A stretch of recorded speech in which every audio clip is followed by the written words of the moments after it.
Got another one for you guys. This is my new garage workshop. It used to be the ugliest room in the house, and now it's my favorite. But it wasn't always like this. When we bought the house, the garage was kind of a disaster. My priorities back then weren't the shop, so I just moved in and made it work. But the concrete was crumbling, and it just smelled like a wet basement.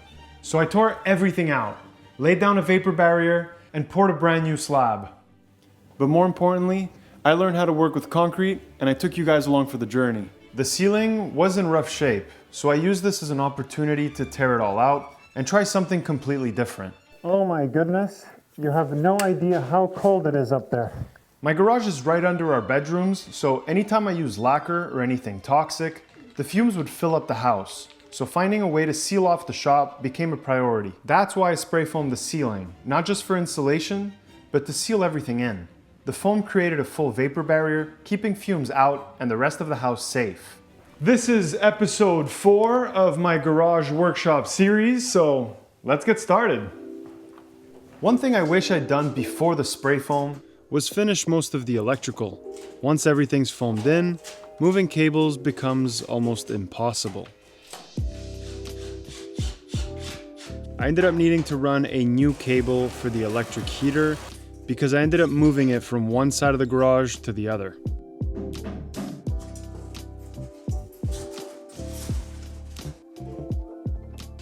When I redid the concrete floor, I cut off the bottom half of the wall and saved the old styrofoam. To save a bit of money, I ended up reusing it.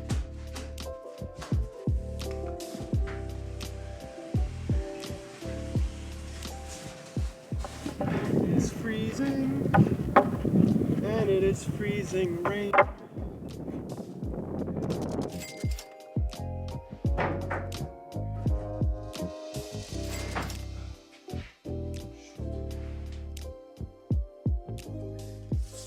I rebuilt the walls with 2x3s instead of the original 1x3s, mostly for strength. I'm not sure what I'll eventually hang on these walls, but if I ever add something like a lumber rack or something heavy, I know the wall will be strong enough. I installed the studs 4 inches off the ground because, originally, I had this fancy idea to add LED light strips all along the bottom of the wall. It looked really cool in the 3D render, but in reality, it felt like overkill for such a small garage workshop. So I scrapped the idea, but if I ever want to revisit that idea, I can always trim the OSB and still make it happen. The screws I'm using are these concrete screws, and they are 5 inches long. I used 4 5-inch concrete screws per stud, and I'm not gonna lie, these things aren't cheap. This one box of 100 screws probably cost more than all the 2x3s combined. I'll be keeping a running total of the costs on screen as we go.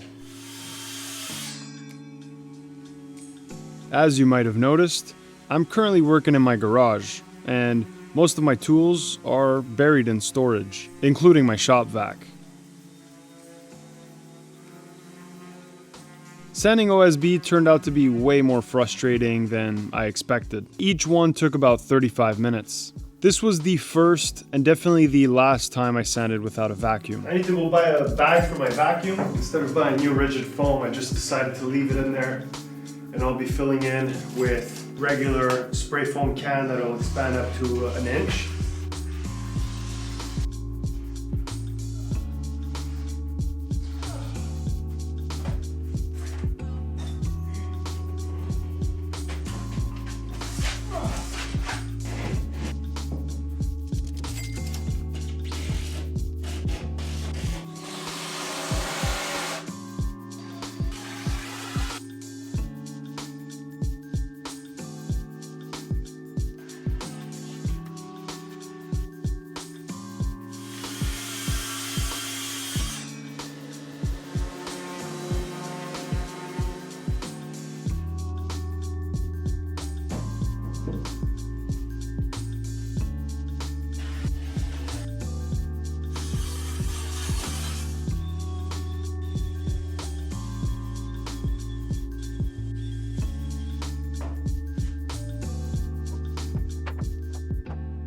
So yesterday I sanded 2 of those sheets, around 35 minutes each, and I'm using 2 sanding discs, 80 grit each.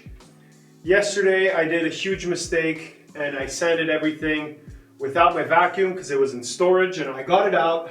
And I also 3D printed, I guess you can call it, it's a 2-stage cyclone. We'll see how good it is. And funny enough, even with the vacuum hooked up, it still took the same 35 minutes. So yeah, vacuum or not, sanding these takes time.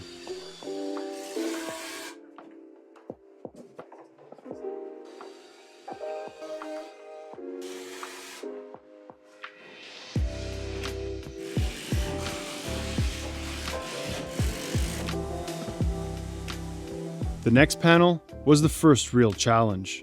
I had to measure from both the laser line and the panel next to it to get the fit just right.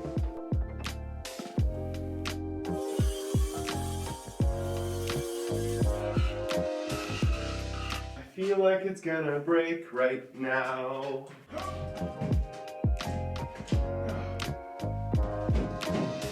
After I positioned it, I realized it didn't quite fit, so I shaved another 1/4 inch off the bottom. A scribing tool would have made that much easier, which is exactly what I ended up 3D printing next to help with the rest of the panels. Yes, sir!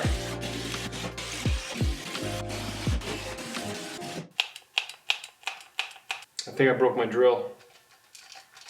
Even sounds like there's something moving in there. I think the first day I just did too many in a row, and now it sometimes turns.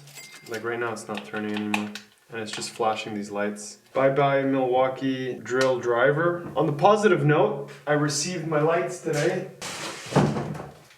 Oh. I'm thinking of painting or doing OSB as the ceiling. I'm gonna first insulate with either cellulose or the fiberglass insulation to make it even more soundproof for the bedrooms.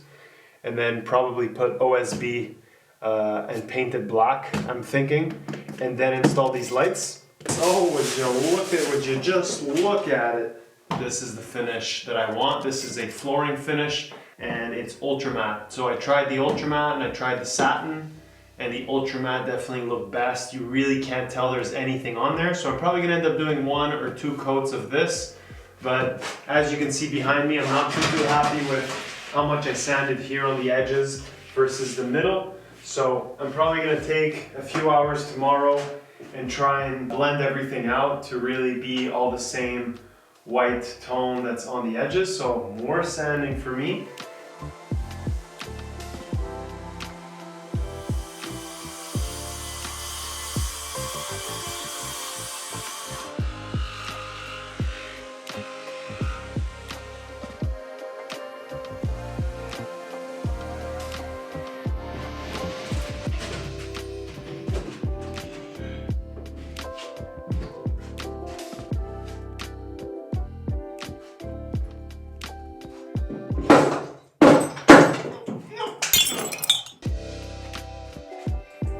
I had a feeling I'd run into the same issue with the next panel, so I was pretty glad I took the time to 3D print this little scribing tool.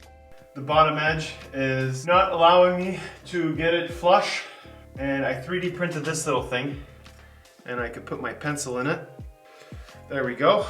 And so now I'm just gonna glide it like this, and it'll be a perfect 1/4 inch scribe. And if I want more, I could rotate it.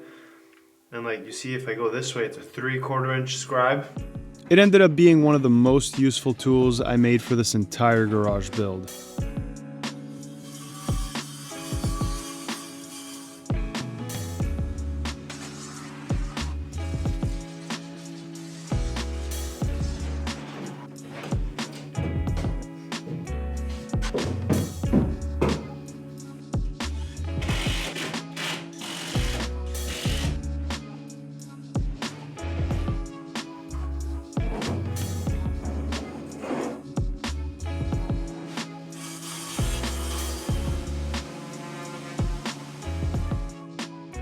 I also came across a little trick. I forget where I saw it, but if you don't feel like pre-drilling every single hole, you can spin the screw in backwards first. It kind of burns a small hole into the OSB, and then you can just drive it in normally. This was the first moment where my OCD really kicked in on camera. I tried to ignore it for a few days, but I couldn't unsee it. The edges of the OSB were lighter than the rest of the panel, and I kept telling myself, I'll just sand the center of the panels later on to even it out. We'll see how that turned out later.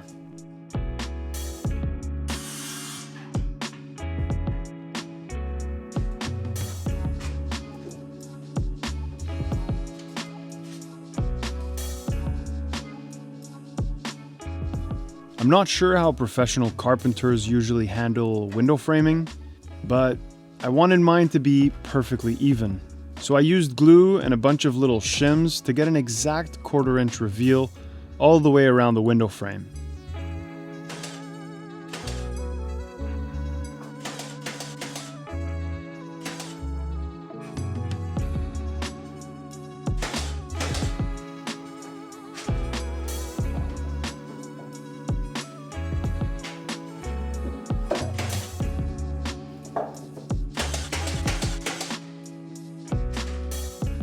This is a window and door spray foam. I felt a bit of a breeze right here in this crack and right here in this hole.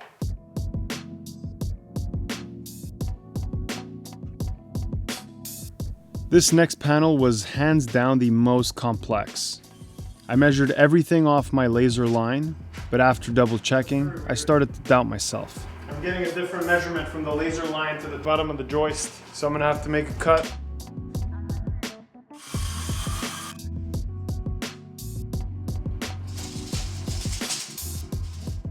So I played it safe. I offset the measurements of the window inwards and cut it slightly smaller. That way, I could place the panel and trace the window opening directly from the inside. Definitely the right call.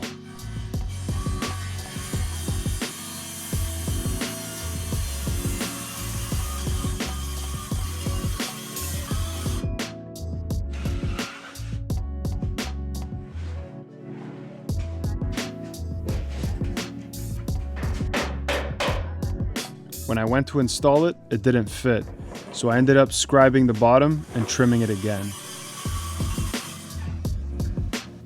Nice.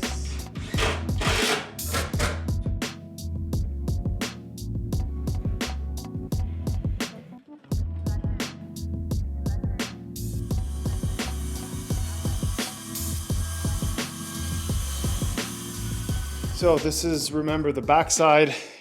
I'm very happy with that.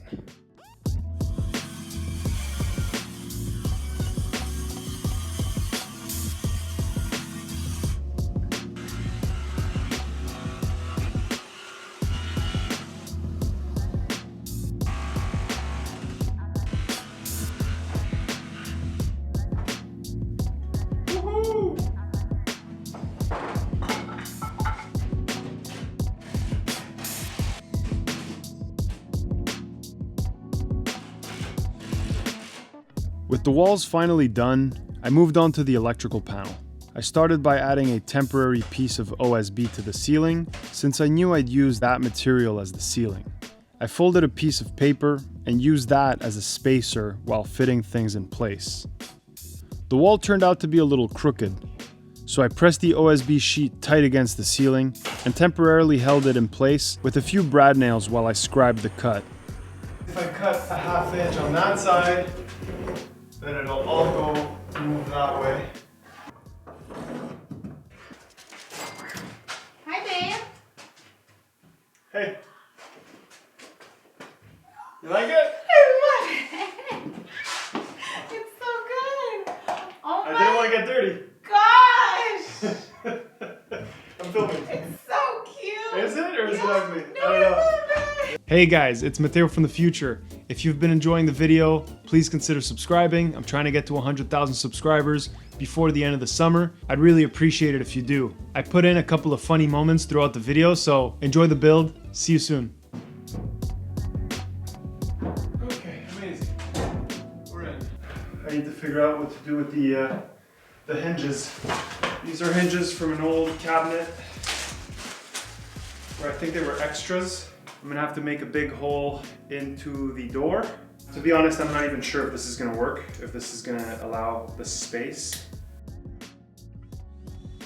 Instead of drilling straight into the door panel I just cut, I grabbed a scrap piece of OSB to test things out. I wanted to see if the jig I bought on AliExpress for $5 would work for these IKEA hinges.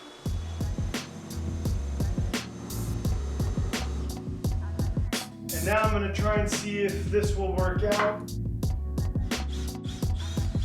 Yep, I failed. Oh man.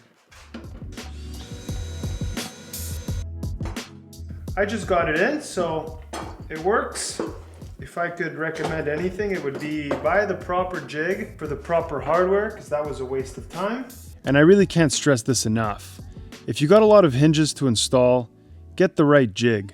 I spent over 2 hours on this one door trying to get the hidden hinges just right. So this is gonna open up like this, and then when it folds like so. I don't think I'll be able to install this behind the other one, the door, because when I open the hinge, it kind of folds, but just enough clearance for this door. It makes it so if this is against the wall, this edge won't touch. But if I glue on something that's another ½ inch on top of it, that will touch. I don't think it's gonna work out gluing this to this, but I did think of something else. I'm gonna be installing this, which is 1/4 inch plywood, and hopefully that 1/4 inch is just enough to not touch the wall.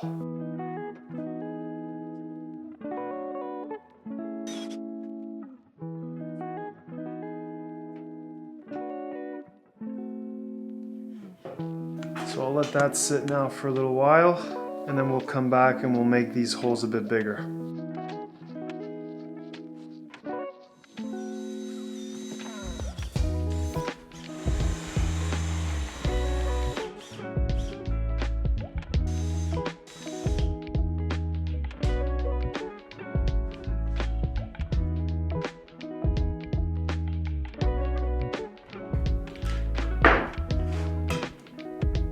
Get the right jig and then make it perfect. There we go. Perfect.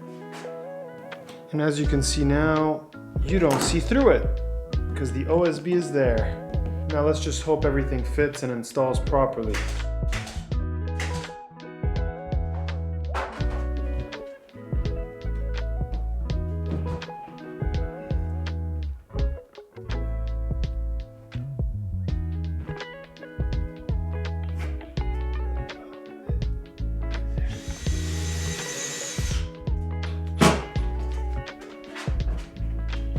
Oh yeah. Oh yeah, bud.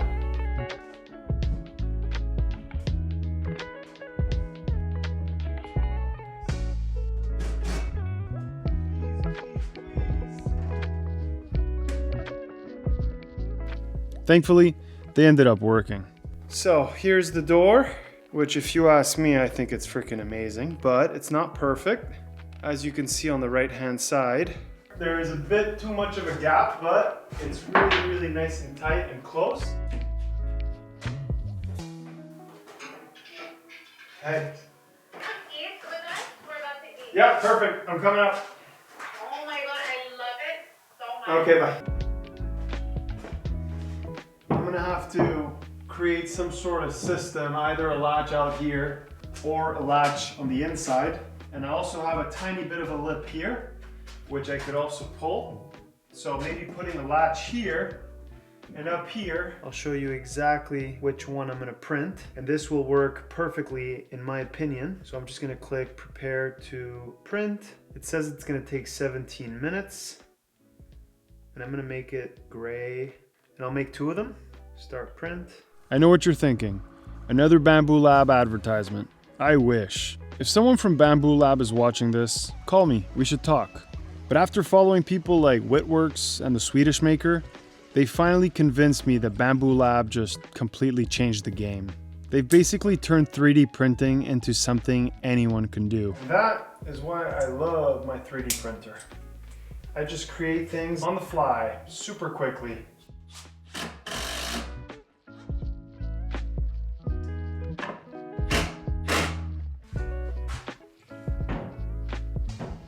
Nice.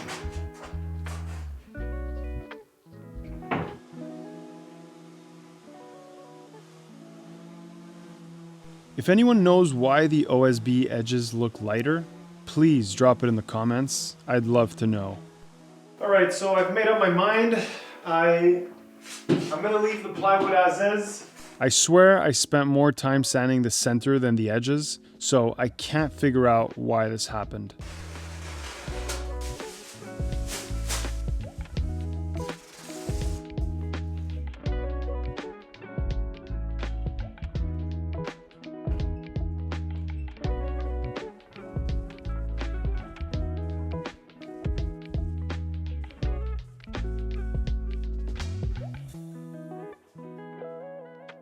Absolutely hate these marks, but I'm excited to see how it looks after 2 coats.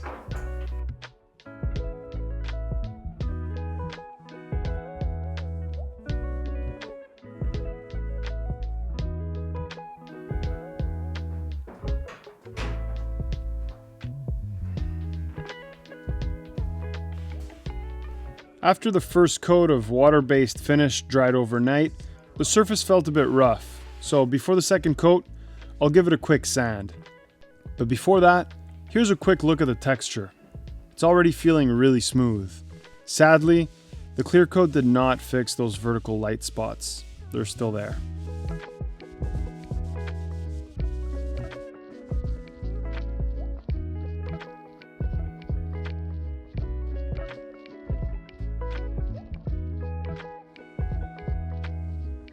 I have the garage set at 18 degrees Celsius.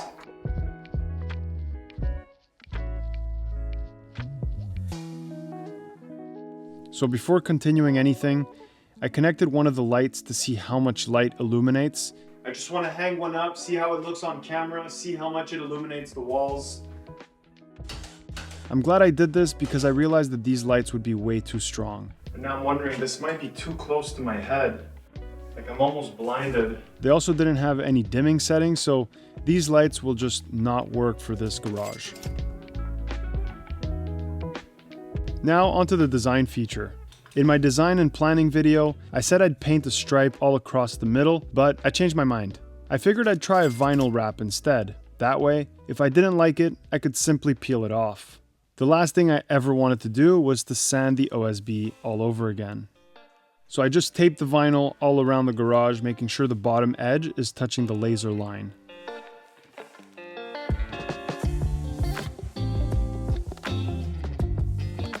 I then started peeling off the back layer and squeegeeing out the bubbles with my fingers.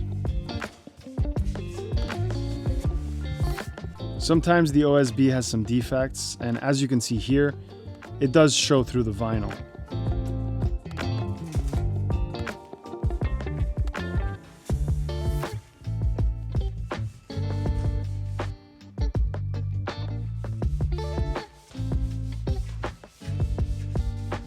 The harder you press on it, the more little, imperfections from the OSB come out. And there's little bubbles on this OSB because I sanded it so much. And when I put the clear, some of those really thin pieces ended up bubbling up, almost like cardboard or paper.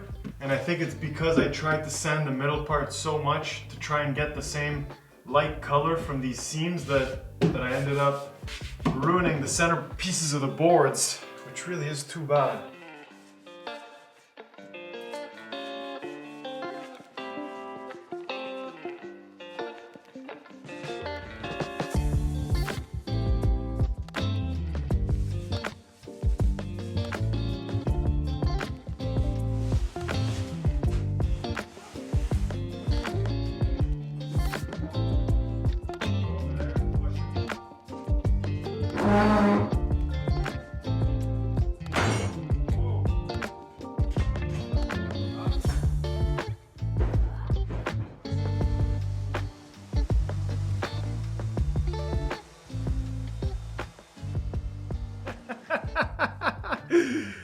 My buddy Nico, the electrician here. What's up, bro? ¿Todo bien? Bien? ¿Listo para trabajar? So I hired my friend at the very generous rate of $0 per hour to help with all the conduit work. I usually like doing things myself, but hey, he had a pipe bender and he offered. Sometimes when someone offers help, you just say yes. Yo, you ripped my vinyl! Offset? In English, my audience is English. I went with 3/4 inch conduit so I can easily add outlets or circuits in the future.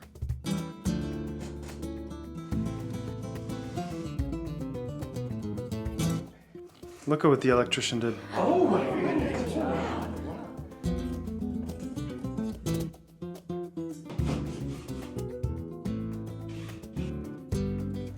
I also ran 2 separate 20 amp circuits using 12-2 cable, which is usually used for baseboard heaters. So with any luck, I'll never trip a breaker again. So we're gonna make sure to put the left plug one circuit and the right plug another circuit, and I'm gonna keep this same exact pattern throughout. Same goes for everything else. This is the blue circuit, there is the black circuit, and behind there is another blue circuit.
Alrighty, well, let's do the ceiling now. Hello, I'm Booby. Alrighty, dude. And cut. So I went out and I bought some Safe and Sound Rockwool insulation. So I'm gonna throw everything up, insulate the ceiling for sound, because I could hear my kids talking upstairs. I thought this spray foam would be a bit more soundproofing than this. If you're curious, for this square footage, this garage, I'm gonna end up using 4. Hopefully I don't need 5, because it's about $100 each. I can officially confirm that in a 12 by 24 garage, I needed exactly 5 packs of this stuff. Let's start.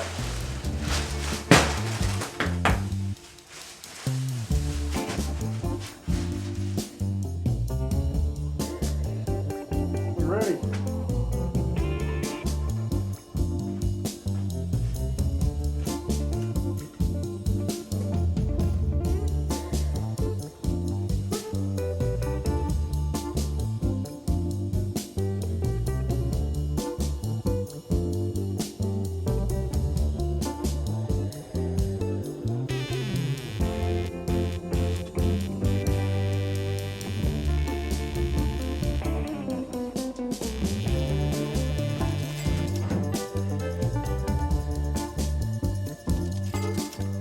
For the first few boards, I thought, yeah, let's be smart and paint them before installing. Seems like a great idea.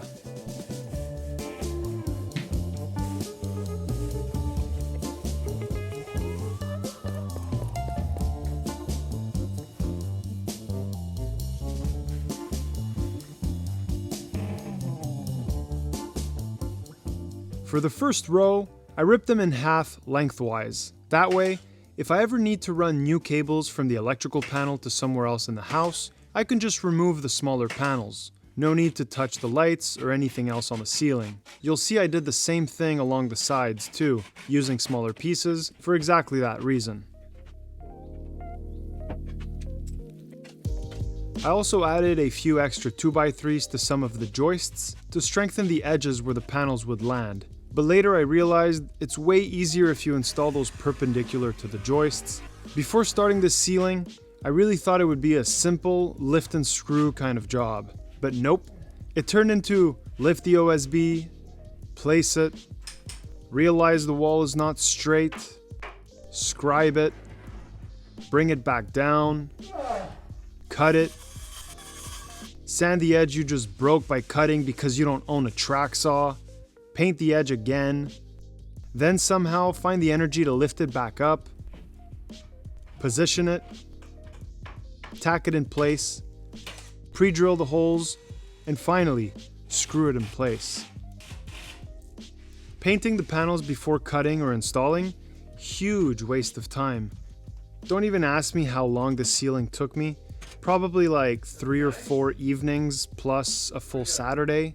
Now, I know what you're thinking. Why not just hire it out? Most people think time is money and that's all that matters, but first, I build stuff on my spare time, it's a good workout, and it feels good to use my hands and actually make something once in a while. Second reason? Well, Fiona says I'm cheap, but I like to say I'm frugal. Professionals are expensive, and seems like they're always in a rush to make a quick buck. And hey, I get it, but at least if I mess it up, I know exactly who to blame. I gotta scribe this, and then I need to get it down, cut it, and then try again. Oh, this is crazy nonsense. Booyah! Alright!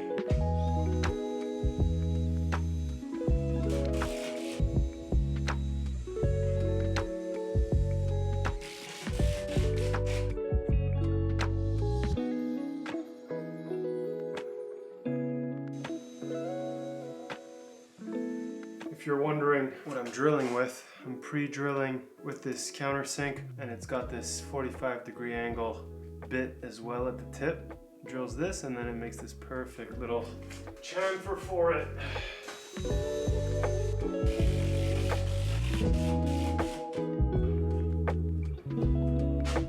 Perfect!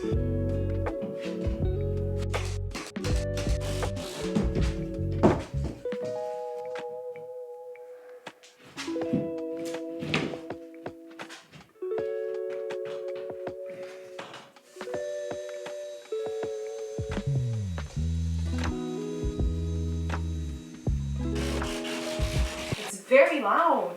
Okay. I just woke up screaming, go tell him, like. Oh, okay. Sorry, buddy. I'm done. My kid's sleeping right above, so that's it for tonight. Are you trying to get a divorce or are you trying to get laid, dude? What are you thinking?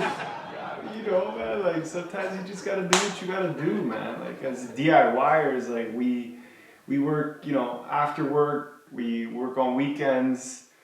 We do what we gotta do, right? Would you look at this? Oh, we did it. Oh, we did it. But just to complicate ourselves a little bit more, I'm gonna install a plug right here. Completely forgot, but I wanted to wire up this plug right above this garage door opener. And because I didn't do it earlier, and I feel like I won't have enough cable to go all the way there, I'm gonna take that cable, make a little outlet there, and then add more cable, a new cable, and run it all the way there. But that might come in handy in the future, especially with filming and with lighting.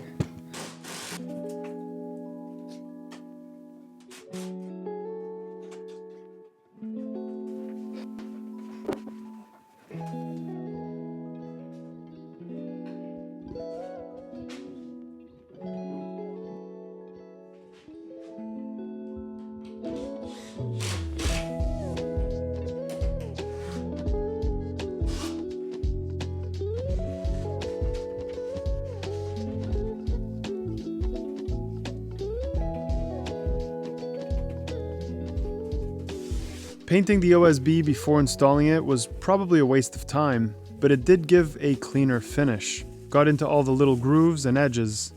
Painting the ceiling though was a totally different story. You really have to push the roller hard to get into those little divots. But it looks good when it's dry. Now, I wish I could say the other side of the garage went smoother, or at least took the same amount of effort, but no. I had to practically dismantle the entire garage door mechanism.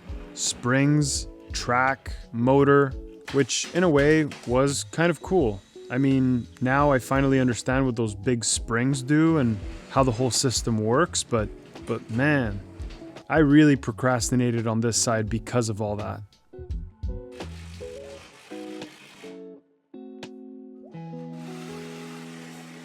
The next piece was tricky.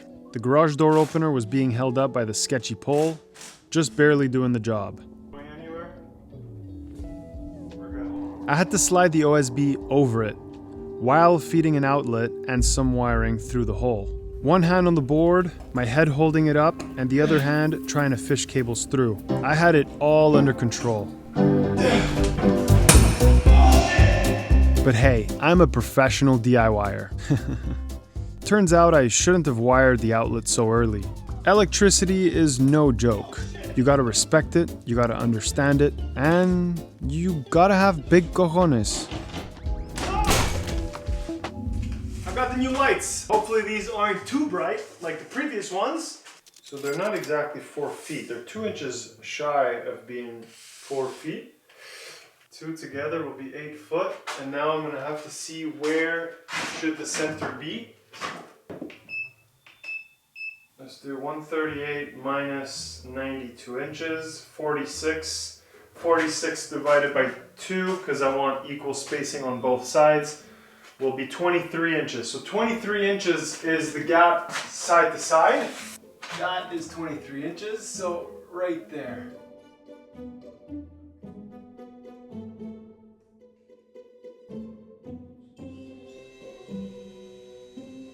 These little metal clips are what mount to the ceiling. The lights just snap right in.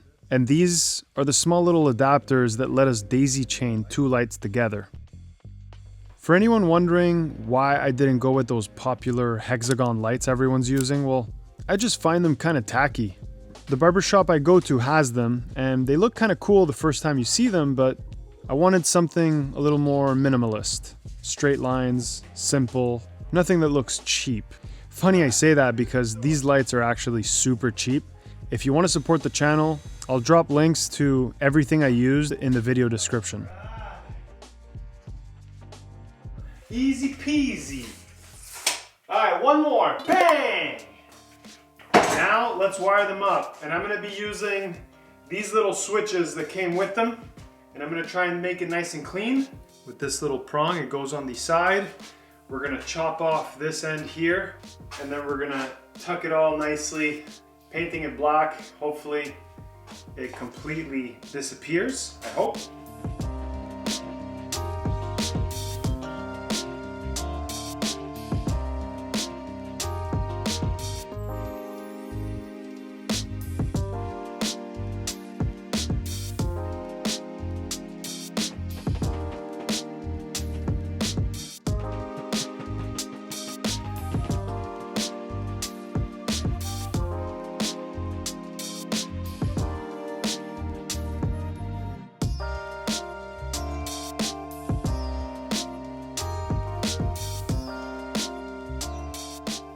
Let there be light! I think that looks pretty good.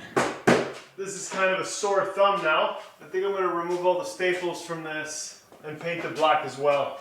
Because I left it wood, it separates both halves.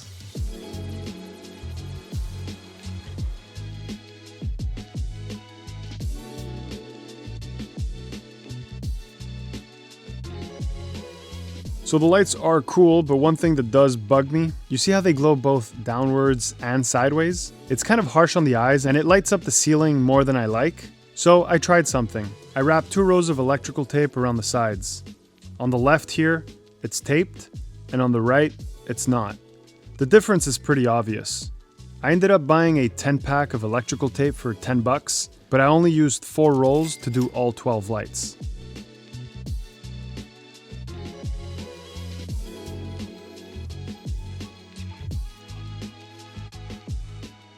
I'm honestly really proud of this hack. I'm claiming it was my idea because I didn't Google it, I didn't see it anywhere, so am I the first one? I don't know. Now the lights shoot straight down and it looks so much better. Before, after. Before, after. That's a pretty sick hack, honestly. It's a crazy difference from that right there. I masked out about half the light looking upwards and sideways, and now it's really looking straight down. This is my workshop! been working on this garage workshop for embarrassingly 4 months. What do you think we have to do next? I'll give you a hint. So before you say anything about the garage not being done, I know, I am aware, I still have to paint the other wall, maybe remove the pegboard. It's okay. It's okay. For now, let's just say it's done. I want, cabinets, I want drawers, I want a 4x6 table in the middle of the shop that's an assembly table and also an outfeed table. But before I start building all that, I'd really like to finish the floor. I'm thinking something pretty simple like white flake epoxy floor. We spent $22.50. Spray foam in the ceiling in the previous episode cost me $1,200 and the concrete floor project was $4,500. So all in, we're sitting at around $8,000. Now let's talk timeline. Did this project really take 4 months to complete? No, of course not. We took 2-week family vacation. I also took time off, like just week breaks between doing the walls and the electrical and the ceiling. I'm not sure what took longer, the actual project in the garage or the filming and the editing, because I think this video took me maybe it took me longer than the garage workshop project. So if you like this video, please just let me know in the comments which part stood out the most. And to all you professional electricians watching, feel free to tell me exactly all the things I did wrong. If you want to support me and the channel directly, you can do that by signing up or by donating or... Wait, do you hear that music?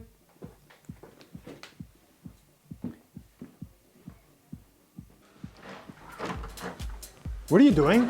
Oh, hey babe. I decided my bike's gonna go in the garage. No way. Get that thing out of here right now. I'd appreciate it if you stopped looking at my ass.